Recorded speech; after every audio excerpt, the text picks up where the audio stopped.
संज्ञा। संज्ञा का अर्थ होता है कि किसी व्यक्ति या प्राणी, वस्तु, स्थान, पदार्थ अथवा भाव आदि के नाम को संज्ञा कहते हैं। जैसे शाम, दिल्ली, आम, मिठास, गाय, यह सब क्या है? नाम है।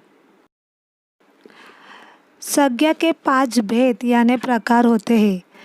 पहला है जातिवाचक संज्ञा, दूसरा है भाववाचक संज्ञा, तीसरा है व्यक्तिवाचक संज्ञा, चौथा है समूहवाचक संज्ञा और पांचवा है द्रव्यवाचक संज्ञा। तो पहले हम व्यक्तिवाचक संज्ञा मतलब क्या यह देखते हैं।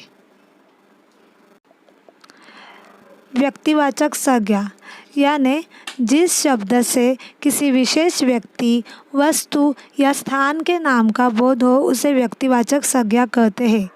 जैसे जयपुर, दिल्ली, भारत, रामायण, अमेरिका, राम इत्यादि क्या है? ये विशेष नाम है। यानी कि हम हर एक लड़के को राम कहकर नहीं बुलाते, किसी एक का या किसी किसी का ही नाम राम होता है। दिल्ली शहर का नाम मुंबई नहीं है, मुंबई शहर का नाम दिल्ली नहीं है। इसीलिए इनको विशेष नाम बोलते हैं और इनको ही व्यक्तिवाचक नाम ऐसे बोलते हैं।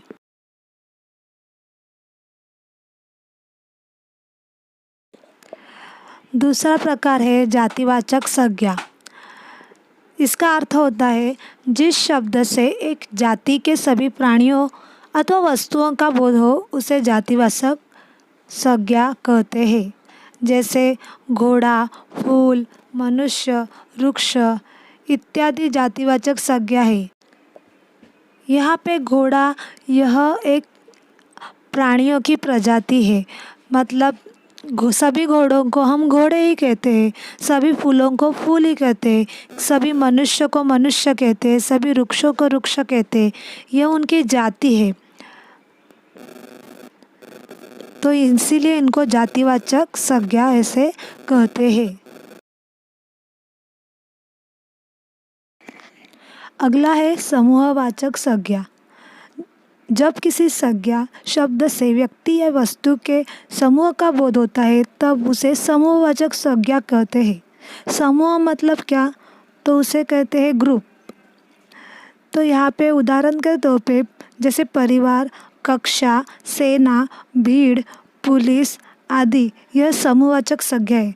जैसे एक परिवार में बहुत सारे लोग रहते हैं तभी उनको परिवार कहते हैं। कक्षा में क्लास होता है, बच्चे होते हैं, टीचर होते हैं, उनको मिला जुला कर कक्षा कहते हैं।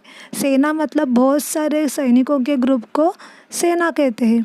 भीड़ में बहुत सारे लोग होते हैं इसलिए उनको भीड़ कहते हैं। पुलिस यानी सभी जगह पे एक साथ अनेक पुलिस हो तो उसे हम पुलिस ही बुलाते हैं। तो इसीलिए इनको समूहवाचक संज्ञा कहते हैं।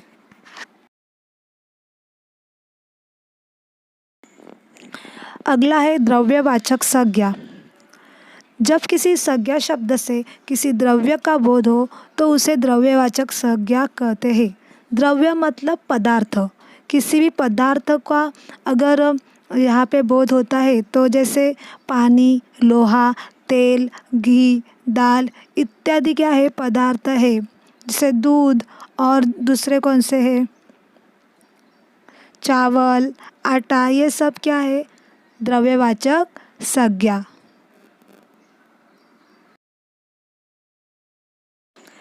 अगला है भाववाचक संज्ञा। जिस संज्ञा शब्द से पदार्थों की अवस्था, गुण, दोष, भाव या दशा, धर्म आदि का बोध हो उसे भाववाचक संज्ञा कहते हैं। जैसे बुढ़ापा, यह एक अवस्था है। मिठास, ये गुण दोष है।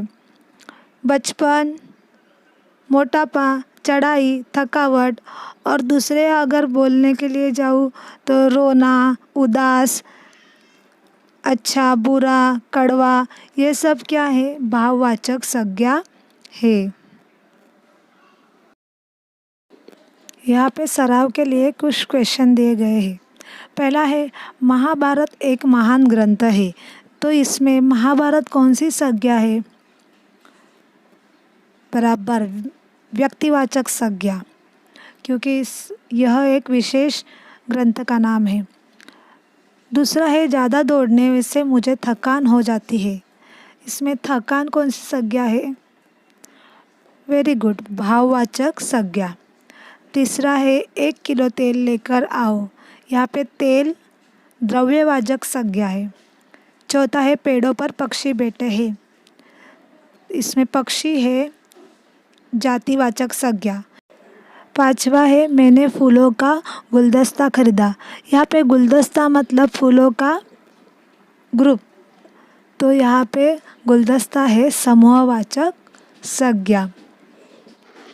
तो आज हमने संज्ञा और उनके प्रकार सीखे। आशा है आपको अच्छी तरह वो समझ में आ चुके होंगे।